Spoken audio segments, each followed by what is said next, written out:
أعوذ بالله من الشيطان الرجيم. بسم الله الرحمن الرحيم. الحمد لله رب العالمين،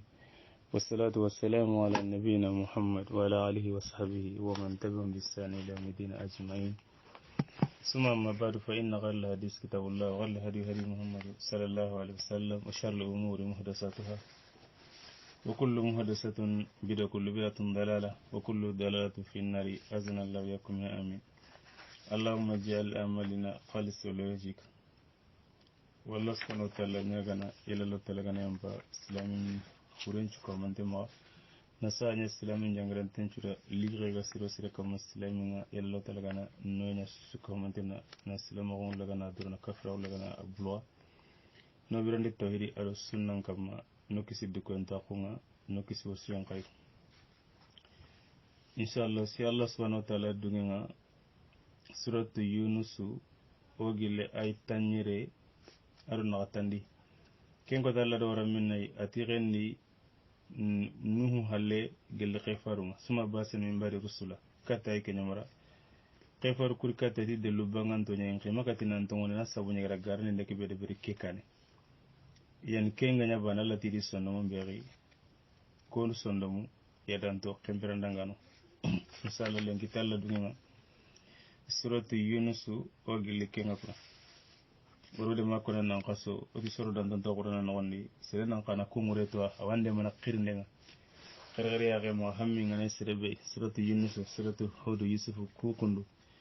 awande mana dawo nga siri nan daga wala suratul mudaththir suratul mujammil yalla talaga khairin bisalaam ji ko mantenda lege be gaslam nun kam yalla talaga na buwara nya susu ko mantenda lengo gille suratu yunus ay tanyere arun nagatandi Allah subhanahu wa ta'ala gado koy aybe jongo aybe ay gore allati summa basina min badihi musa allati rendi kusu halle mana kure faru halle ida musa gay aru haruna ila firawna kati firawna wa malaihi ara ajamu ruginte be gada akarambate bi ayatina tikallo tala aynuma fastakbaru ila du khorondi nambaratonga وكانوا قوم مجرمين ينكتانون قاي اينا منكتانون قاي من يعني كمبري الله سبحانه وتعالى دا يغوري كو يرده نبي الله نوح دانغم بالي الله تعالى نبي الله موسى توكينا وردا كان اولي لازم نسرو كرايي كونيام بوسو خيفاركس كومنتينا يرالانتين تاسوا النبي الله ابراهيم وكندي موسى وكندي نوح وكن وندي عيسى وكن وندي Allah faris sallallahu alaihi wasallam wakin nondi walla fare kinga suru kamunaga nabila ibrahim wakin bata musa kimbata enam kimbre isa arun nuhu soringi do mena nga kwantin dalla ko monjore awa ko jarben nan qora so ganna walla talati gendi kusu halle mana qifar ku halle ida ko gay ku halle ati musa ero haruna en musa togol qur'an dingira ge bede aw kemedo halle dingira baka atto ngar qur'an di mo be annabi mi sunta no annabi mi benu to ngar qur'an wandi annabi lay musa ba ke la kentano atto ngar tambaq be qur'an wandi annabi mi su to mari kemme ari kemedo ho dingira qur'an wandi enam tanji ke ho sora no wandi annabi lay musa togol dingira ge bede allah ta'ala tene to yara kende be wa annabi mi men musa kibiro Allah subhanahu wa ta'ala ga diga mummedanga nani hontiro menaga fasalla diga musriski banada adiga mu adama dana to warjana no gondi qara kin qara suratu laraf ken no gondi ado ayin tan no gondi ibrahim ga diteniga Allah ta'ala di gangu man ngara ka bakay tege ngaba ke ko ni malaka antiro menaga de la yen kimbre asi hada ngakuna makimbe asi Allah farenda kempe patinga no ko sadri muntaha kampata nyirundi ay mi ala rasikam ngase nabi la musa da ñiñaña din gondi kutun khalle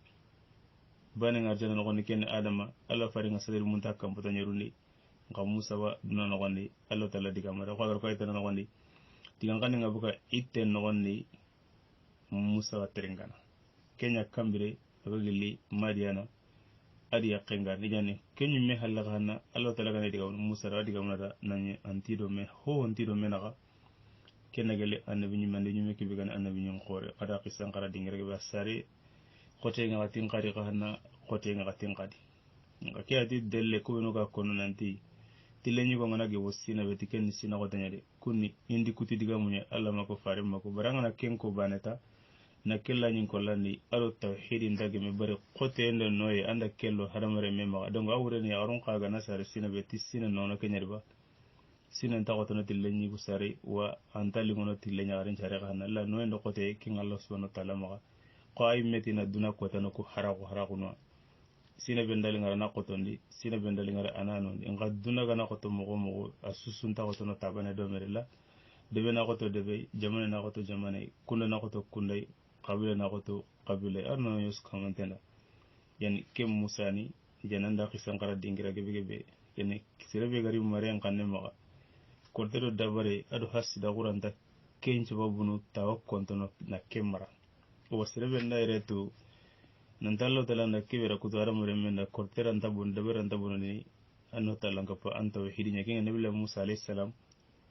aga bangene sina bisina qoto nyani karnde ngari kursi ngari ngallo talay lete lakini kencere kallana kencere kursi nanay tanamara jan dabar nano ngana reto ado korto nano adi modi burbe no ga de bernida ado jinna kum be no ga de berni idanga ado domo gumu be no ga de berni idanga inta golle ke de berni tubina kuna nasabu nyega ho de berni alla ga makibira kutu komenda kenta nyana kun yani kem Musa ni na tampen jonna li goro ken nogondi maga bakana daga Madiana na nyille nan cagari yaqe na nyille ni katti firawna yadanteke kem Musa banane kenyani kuna Allah taala no nyimena ko kote wa tiga nyike gide hulana aga ne turisi na gideke Musa qabra inya ko ina kay kuna inya no kon ko ina kay Allah tiyani tunkanga iga qendi ku faru halle Musa ari Harun bo aga guntakan hana aga guntakan sersun hana kita nandangi nabilla Musa khalle awrina mani anga don kananga kenda mogo anda nabilla Musa bak sina monta baka barakenda ko edo no wonde Allah nganya gana anne ngari Haruna kahingam pinchu no wonde re hadisen no wonde Allah fi yawni al-abdi ma kana al-abdu fi yawni akhi Allah ko mende mande ni na to kagi aginde manande ke hati sari habi banade la sorna no ngani ngayin ko lan nikani kibe sari habi gani kuna en ibenda sumpunto kala no darjana na kanto kibe nda kutu kala no nda toki akutu kuna ngago be masumbu to kempa mi kuna hamu ta kitenga yang kana igani ko laban la kempati sumbu to ken ni kanne hana irwana la fare badi senda kengo lesel wasilu bil mukafa sumbu to kempati hamu an kampangu la ngana siru haran konenda an kanna kuna makembe bawre hati tambu tuge ko serge be ga hamunu adim paindu gun kana hay don gawre naga nan iya ko maga nan ko nyaare mbakadi kasuda kutu kempati de sumbu to kempo ha ganyi me kan kebe sumbu ngana ko magelan ngana khairi kita anke na khairi kenya da kyani sumbu to ke ngan ka gana kutu tida kutu da an kada kutu kasuda khina imben inda kunyu nembogi idan naga anke na kunyu ndel la kado menaga kyani sumbu to ke inda ngani burungu to katta anke na ngani surungu to katya sumbu to ke mpai makehe inda nyagali hikita nan nyagali inda suno kita annan cuno haranda nyi wujuna kilo ga kado menaga sumbu to ke ni kay kuna ngana ndona ka igani ngolla bane besu no gonga ko asidi katti hunenga besu nda khere gani hunenda hogama tindo ken habe hona tindo ken negay ampa bare menyani kera ko dina ntano nga ona hamu sumbu ma kempeti sare habe banede la sumbu qabilange be benyani ya galle mon pili na sumbu na gado menaga kapalle mon pili sumbu na gado menaga de belle mo na sumbu na gado menaga jamane do jamane na sumbu na gado menaga gurnya le mon pili sumbu na gado menaga ucina ke benyana ken sumbu ga gado menaga besine khallento ki kenya mental tira kay ado Haruna kemiro be gana hamu ay nogondi sere sudo khairi kebe ganya sumburanchire katiya kin hari gana nyika matanda jananga duna wole ngenta ko kitana na lagara wole ngenta ko kita awre hati nandi anga na bure kitana de wala nga saka kombo surilla Allah talaga khairi kebe nyana ndanga ikhwani sere tan ranta kin kitana de ataro Haruna o kembere sere ngata qenchiro Allah talaga da sere be ga qenchirondi anken qagada to anga kida nasa wunya mani sere gora sirno sere daga na habe wala gana sare min madama min param papa o gonne menta kitene sere sukai aga manya ken kai ken pati gare de anga sere be biyen kutuna denge ken na nyanda gonne anna manga samunya na kini sere be ken na nyanda gonne anna gare mutuna kini sere be tin chum palle manyani ken na nyanda gonne makki anayra mutuna kini ko tincum pallema ananya da gon ejena khairin takendi khairin kan nan kenda tincum pallema nyane ke agada tunanti igasum pallema nyane ke jemuni ke nga ke wura tv kana bono tin kam bono la besugadi angolini kati anyimme adanga kuna angana ge musumpi buruga nan ken nan seconde berta atora so antak nyanan kinga allah taala wanken to kana allah tira kai ila firawna kati firawna wa malai hari jamabure igone firawna ni sere bure nyade nga togonda mu nyogon warne kitabu no gondangi wala hatta tafsir nyogon no gonde del kenen tentiyede yo firawna ko jate ni jate mi gan kinye ke to firawna ke da kibe musa gemu ina to ko nama ko na habako wona ku sahante yen firawna alla ko tana gore nyede jiku suka qur'an no gondi aga sirel lono imbendi ma imbenti men ngada bate alla day ko firawna yen serna idu korosi firawna amor serenta to qora ka puta gollu nga duna no gondi kuté bi aga di deberi kemme ge be nga debu no gondi xaga kan no gondi xaga kuna no gondi xaga xabele no gondi serna du korosi kenga de anya dundere nyay magati ana rabbukum la ala ay ati bana siraganko ati musa dalla diga mude nga gelik tongu ga diga no gari ko to tongu tadi gelik kamanen ke ngana gebe nyagani ini me banatu ngai kyani kendo kamuna al aliya kallamun den no kunyo gati ma alamtu lakum min ilahi khairi ay atagaraga haju musa dalla diga mude nta nyinge magara madalla make he ngadagari ati ikeni qibna na kate allah farinya ati dabati hotanatu kebe gan khana mbati nyaran kama agamani kai ngafrano da ke koti mani ya dan tagu aro dunderagu makempe basalo tagaranya tunganyi gonga soronga maka komagu ngajja kwan komagu hara ganan yugo no kencer na lengi nga ina dula hiya ikunga tene frona ntabana de frona maka dungena frona sunnan birandi ikeno gana tanda frauna aji kunge benen ngora nda dangeno kama na kukana de wa gele frona jikunga na sirenya kome kibe alla gamanya kome siresu gara qur'ana qara manga terenganga kana Allah subhanahu wa ta'ala anga tunan dikko mabanan ta firawna maga serenga dungeti kebe kentano de baroda kana sabunya man nabiyullah yusuf alayhi salam Allah honi hinu agar ni misra ko tabe ari ko muy ko ngarni mo be na sabunya gam akhi burunga agamu ko be kanga kinga ni tunganyi ko ke wure takananga kenya kenjara bi de nabiyullah yusuf yimira Allah subhanahu wa ta'ala nyaga ina lokko so ke kenya ko sidega to sellanga yarungi hitnan ngalla tala honi hinu ngaranya tsabu yogai kenale nambugu kosonga tikku yego fasarenga nanyile nyana tunganyi gonga nanyile nyana annabi nyimenga yani kembire nanyile hare ngene imari habati sulli aramare me kana dalla duna no gonde mo yewani anga kala ko te gode ay mara habara duna hatalle magu akenyi mara duna hatalle magu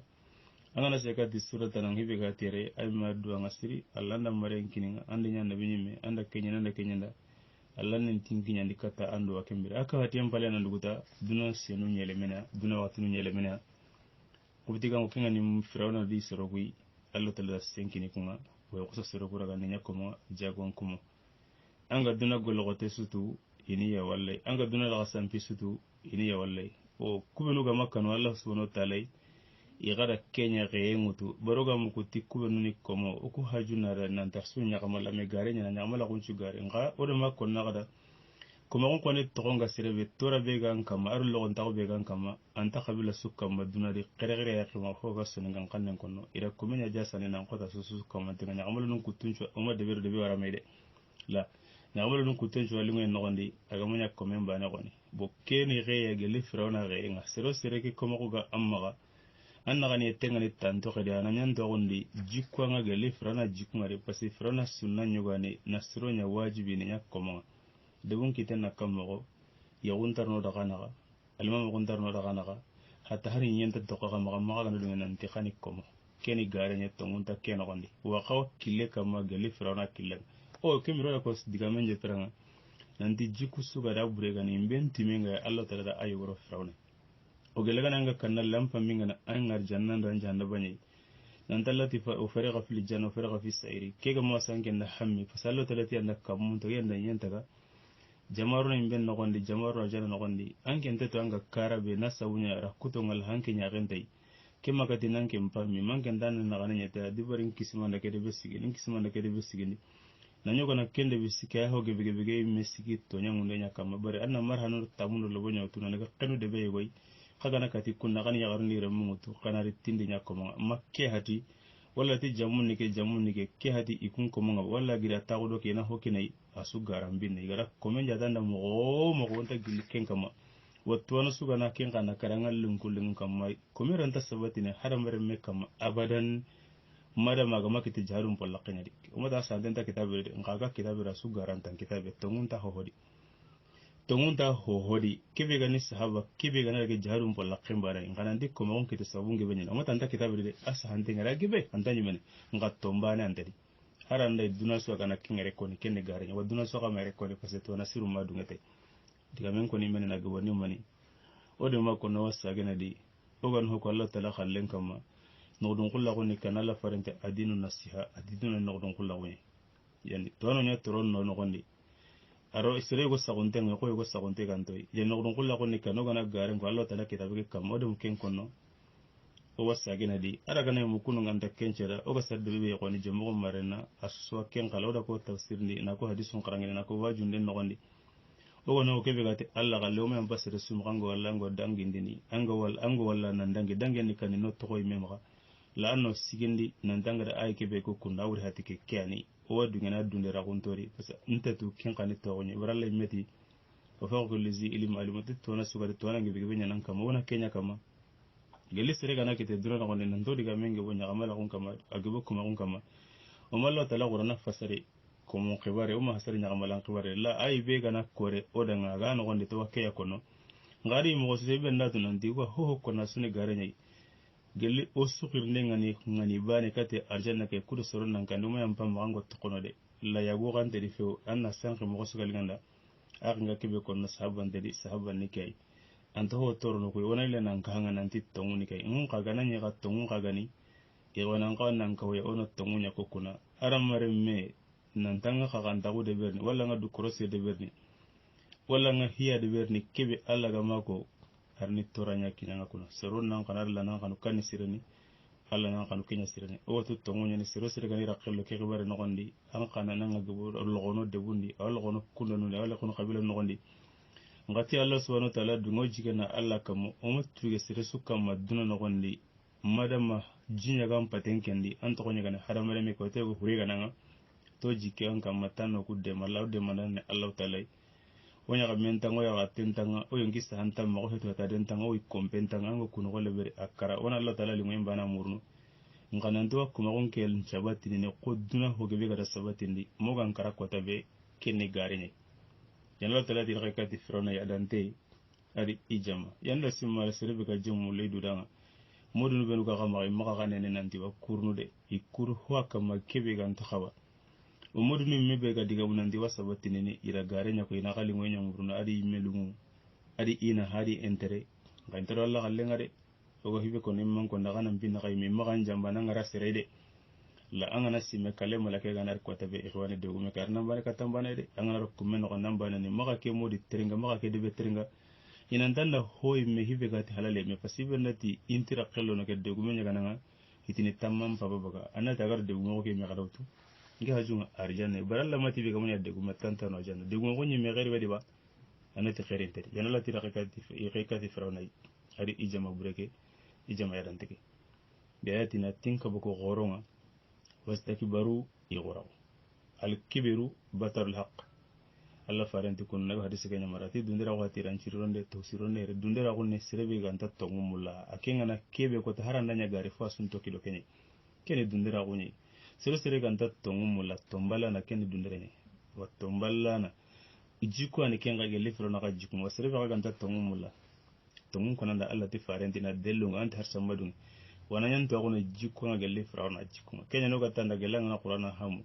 sirega watini firawna manyade firawna tini allah porta jikko be ga firawna yi ame wanga bo jikko no lillahi hakide re sirega ti wakko ma goncha batini walli hamminni kenya tiga janga jikko ngale firawna jikko ngabane wa hilladin balati idundira ubaka ma wasirelo tungana kataga kandi de bendi kunne qabila ni kaga madunga naraga kaga to nyane dunderu kega jikko ga sirebe firawna jikko nganga aga de bebe firona jikunga ka kunga aga kunda beri firona jikunga ka aga kabila beri firona jikunga ka وكانوا قوم مجرمين جيكو سيكان بالتي نكيملون قاي نكوتان مجرمون نكوتان غورو o serebe ga horenjo ko kutenta dangani kendide garambin nan kam makirgare ya ga makubin wana baranya amana ko indi horenjo ko ba daga sero khanu sere ngana a horenjo ko bononde wa dangani kenda i kutana da dangani ken kamani na seran birado laga na bonondi yala kute wa dangani kende ba anta dangani de na seran ya gondi ya galle mondo mina kute dangani kende ba kutenta dangani kende na seran kada baki isare de ben kayra yala kute dangani kende ba kutenta dangani kende de na seran cho ampon ka bonondi ga wani bonondi nta dangani kende na seren patantiem bonondi i kanano no menaga bonondi nta dangani kende de wa firano da ke sude bere wa ke jiku ka sere suwa aka kasudi aka kabila sudi jiku ga gali firano jiku wallahu ta'ala gati ina qur'ana ni itte nyai ke wasan kada itte baranga na to bagara mo nasi jiku bere ga do firano battenga ya ko na listi mutu na ka hitu mutu na ndani sa ay wana ngana uta kwa tabe anguna de bazanga nyinanke ngake hakane kemenye wada sikko ke dalle ngi khalle de makembe na ho sabatindi kibe alla ga masabatindi khirgire ya ga magabe ga tiakko ma gonja batindi o gele sirebe ga nati firona da kuma benu marati tongonya gele ga nati gare nyani suwa soni ngara ko ma gonja ni garambi na ho ga kam firona jikunga wa hillandi siro sire ga bara tonga dundere du dere ngoni dundere ngoni tombalana wa firona jikunya sirebe ndanya kutana ngai khanna firona jikunga ngakon kempallo talati فلما جاءهم الحق برنا تونغري كاتيا من عندنا تونغي بغرينك الله قالوا تي ان حاجه كيف هيك كندو تي اتقون موسى وهارون لا سحر مبين كورتني كورتك بيغا قرين كام انا من كنا كورتك تو كم غاري غي يوان يكي كوتانا سروني حقل لامبوندي كيغانا نياكي تونغ الله تعالى يميركو نانتي musa do kibgar katti sonde men nan kana gon tengate nga dundera ko nyandi baralat wasta khanati anfusuhum imme ngin dan kana ut nga danyati to nyang danya dundera ko wana manya de allah ta'ala tawati tonga katti nagri kale yagwana ndu korosia tonga rekati serege bege bey nganta dungene he yagwana gara sinko ngara tonga likata ngade kama jakkan gini tegu ma tonga likata gaide makembe kama kayan takana taka hotu tongonya likatakai sire gana kara gide ya kema wane ya kanki nga dinda saga noti saga ndere ya kunyi miani makata ken kota ni kota bani kutu ni bito likeni garenye tongo likatanga de kama ka iribambangi nunde beri angana daga hotu anna hura batin na hura kama aga kone sire suda tongo marikatanga ba ya aru kada du suri tongo likatere wa sire vegana bara tongo ikona na nyanto kondi jikwanga gali firana jikwanga pasala talati falamma jahumul haq وقت بيتونغ ركاتيا يغونو غنا يرغا يا هنن قرن دي ولا ما جاهم الحق وقت بيتونغ ركاتيا الله تفارن دي كن هذه تونغ با nga amati kisimenu ngarkatia amati qogono ngarkatia lawrene mani amati ila da ngarkatia mini indina nangin kala nako la dan dagila la kala nako ngoy la da bure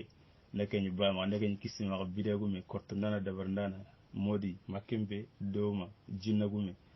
kuragi lala na kunga ba lala tongari katti ke nangiri iki alla nako katti an nangiri ke alla nako nga tongoni mana yere ho hana ni kan tauhid wala majamul haq tongari katti ya tongeni kanni fronan ken tan alla soron jari gari ni kira hila ka fenya kata bako fronan tikku bina ma tikko manya tongonte di tikenya lo tere gar ne bulle min an bi min yamar tari soron na ge urun tere parce que indi de beyo akin kalen israel no koy musa mar hotana tana ban serango ngene di wattele ndi digange be kenya no gondi makembe ban serango ngene ndi wattele to nyawnde ke subu ke no gondi o ho masoni ngara ka karara khergare ya kema ko no mari tenga ko ma ko bare ngam brembe soronga de ti kum pati nya amara hike su girdo kenya de e wono ko na karangati to ngon ta karangati garde to ngari kate na ngiri ke alla no ko ma tawhidi qalati in haja la shir mubin ke kon ni sunna go men banade an daga kada tapunchedi kada sahawin cedi kada bullumo kanu nogondi droma binu ka kitenga ti sara gandro ma galira qessondi jogo benu ka kanu di jo sagan sara ganjo gadi buguno nga killinga mun cira ka su garambine ene tagara de bunkara o ke kana kono no be ga na nyaga to gondi ke jikko ko frawna ide bare musa do tawhid ke be gari tiken nan chabati kin kanta lingi de be modu nun kada kunyan cigi e ka konde sunago bismillah namen ho ga moda ko ke kama to ngari ka de kin ne tawhid andar ngene yo gali gari gani wasado kebe ga da mukene na nyiga nan chokwa wata punta pasa hunde ber Allah tala ili munni ya wana ngana karake kam huburan nan kitare Allah di tonga ikatte nange ke Allah na kun qalu inna hajala sirmun itikki hatu ga munya kota bangante kan ija nanga kana hoho tangi serenga hilla kapenya ga linga ngara hoho ka watini garinyen Allah mpini tongo nyanga serem ma idu korosi kera nyana kamo ihanja bini kai ya wana warna du korosi de tongo balle amanya de anta to ko duro de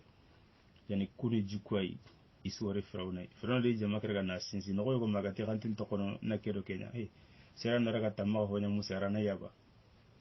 firawna yige na mina tele jogende ana on pakane tanjin no sobenya ken ko ron kon ngati ken Allah ga ngana kam mo lengi dorinda ra kempaga hatenga jinno gonde ko Allah ga ko mo be ngati wa kem patenki sinide makembe aliyo munanji bi badanika nga firawna imme yungi na mina lengi ko taberi awa jahannam allati sawwana li wa imbe ko ne gana duna gana gari garno be gore ke beri gon la gam ko taga nari ahme na wara soron kane ani ro imbe no gonde woni firana to gon yan ko ne re imman kenyen o gadde bu mu ka hinne ngodi siri o kana tidde bu mawrati nanti presidenti manke ministrati manke mirati manke ngai be ganga bo ga jamane sir su gare angana ti tenga ke ma wajar ne nan me soron jara hina o ga taxe bedi lalla mera ko ke la madalaw de mo ke ko tenni kinga ku hinu da magaba meri gira qurane ma banan banan ka ko ten kan ne de mun kara ga do koroside to tong modunu benu ga ma ina ga jambana de gala da modunu ku inta khamulla de wa ga menti mulla parce que jamo hillen amma firande jamo wal firande ante jama ke mulla jama ke tamulla firande ga din hanga ga din hanga bari jama be ga so do seremba te ga tunganyo ko mbatten agaranta anto mun dangaren ko ne ko ne tamulla de bodde gumun kani du korosi jama be ga gara ga batten ga go ben takhamulla conseil nun ne du korosi jama be ka da batten en takhamulla awrene mane khakana ti kana ho sabati ne de ben no ne kute nyagani conseil ndagi na de ben kute ndagi na ti ay de gume ke manya kasirani igati na hadde gume ngati kebe okuti kenya kene de be bononte nya kenta gemme akana nyinu gurun kulla go gane de gumundo i conseil no de ben chiron kutuna ya to nyamu de su de bun no ne ti wasron torno ana kuna bare man da khati nya amalo xamadu ngatay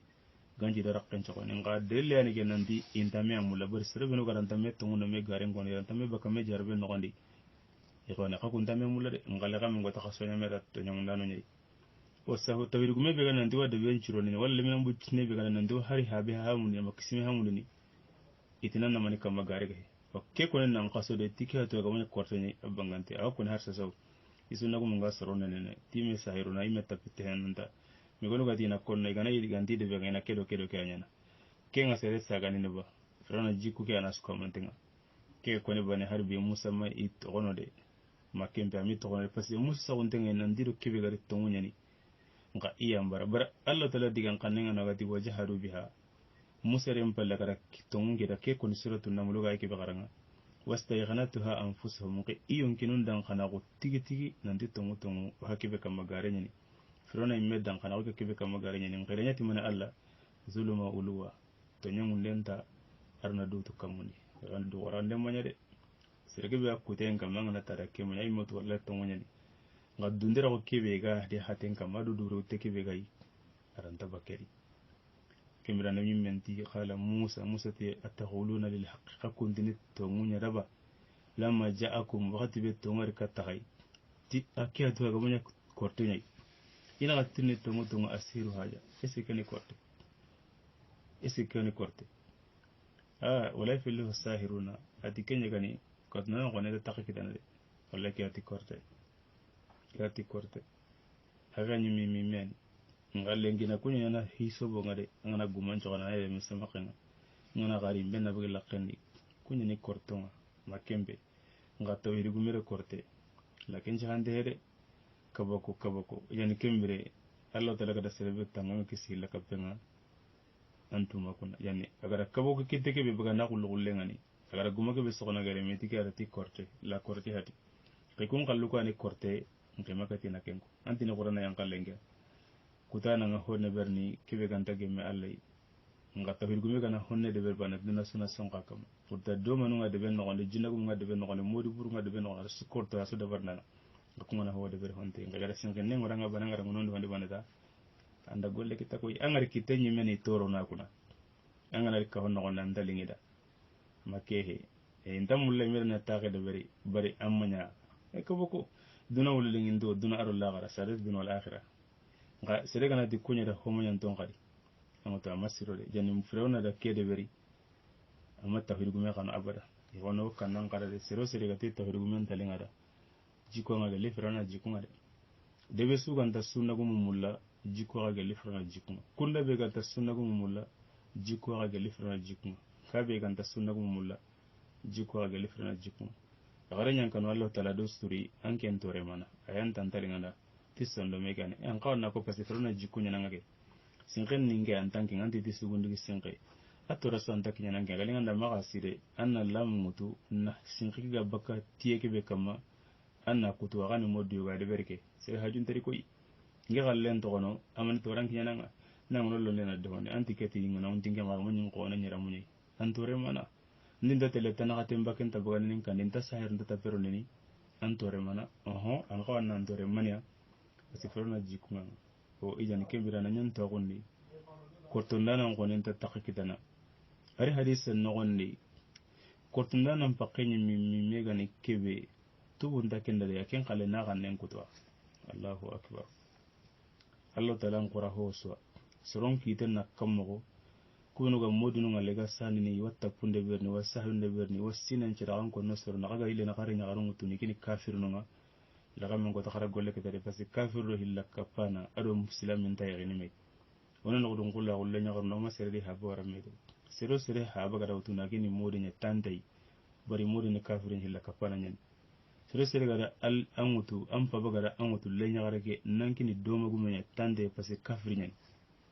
ibi haba ga dawtuna kini jinna gumenya tante kafirin nyen nga ikungu chagontenga kebeti doma no gubana ni kafirnu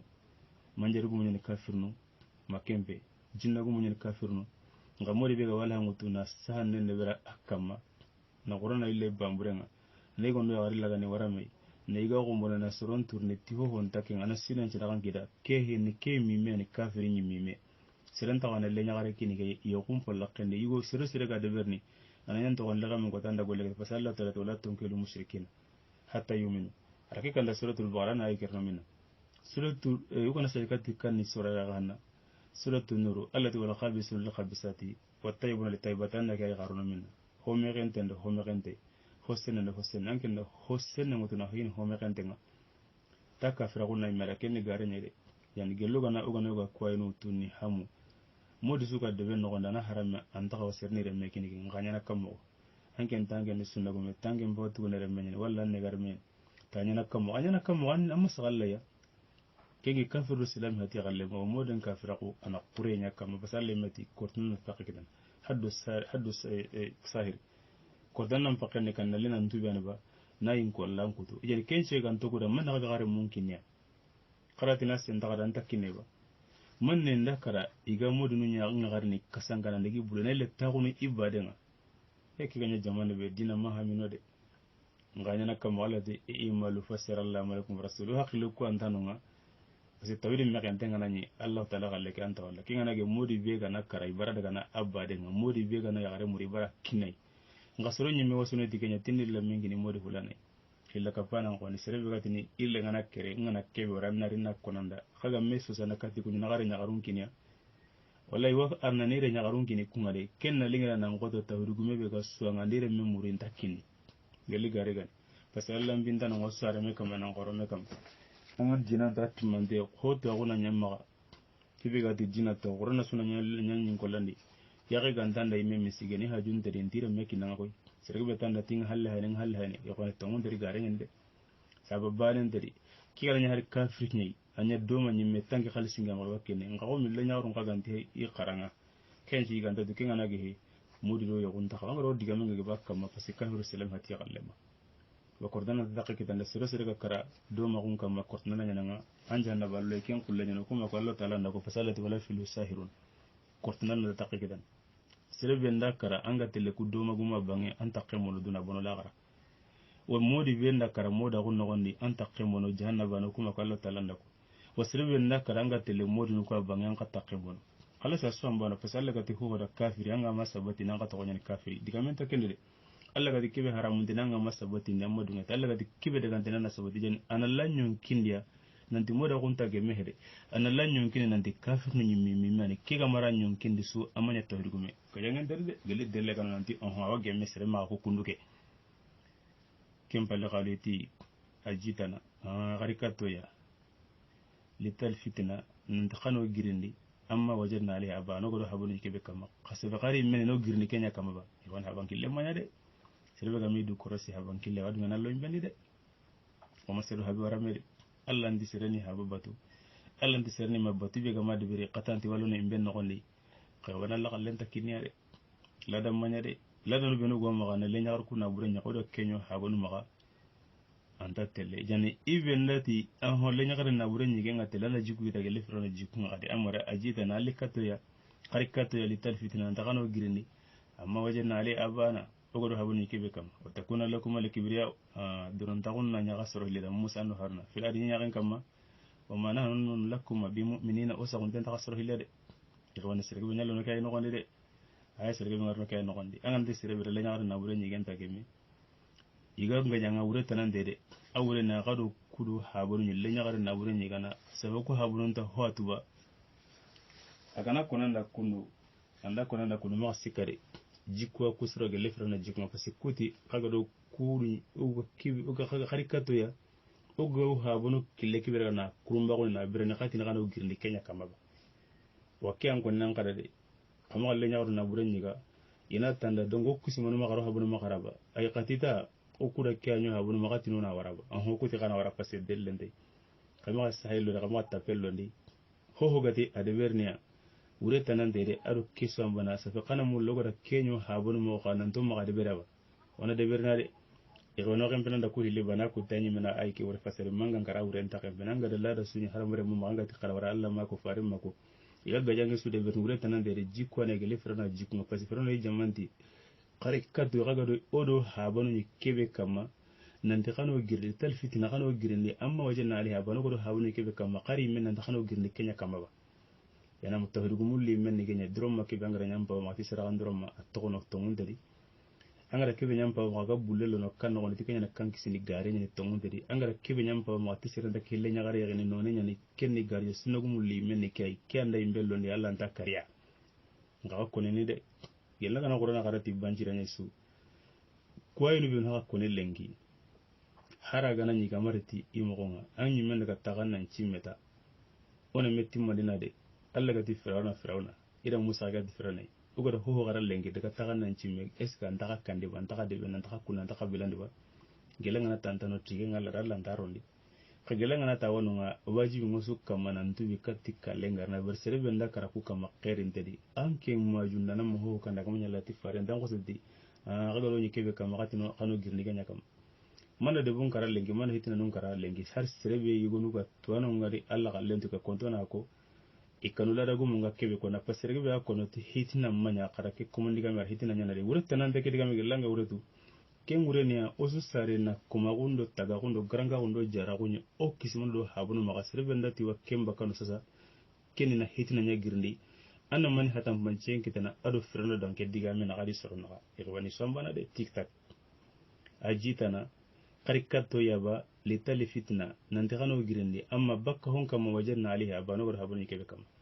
parce oda nyu habunu ti granga ko ngona ko ngona te ka ngona jara ngona odi nya kama ti komenta nyan alimami odi nya kama ti komenta khasno ati mani hurjanga odi nya akama ti jakkan kinni te gumunya odi nya kama make heya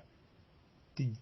komenta nyan alimami odi nya kama ti tagero granga do jara do hore ndahona me gomi kya kama ba wakeni gare nye tawirgu mulli meni tigangiri kei mimea kama gelanga ni ngani antikani hitina alla antakari koi ena malla antakari sere togo mako nanja mako nakadebe mako na maka nga alla aikira nda yele menesterada adu kisomba angada sere waju diga mengi wandi mogo igwani gelanga korona tu daga mpaju nganati allo talagara kebe ko musa ki wari naro firawna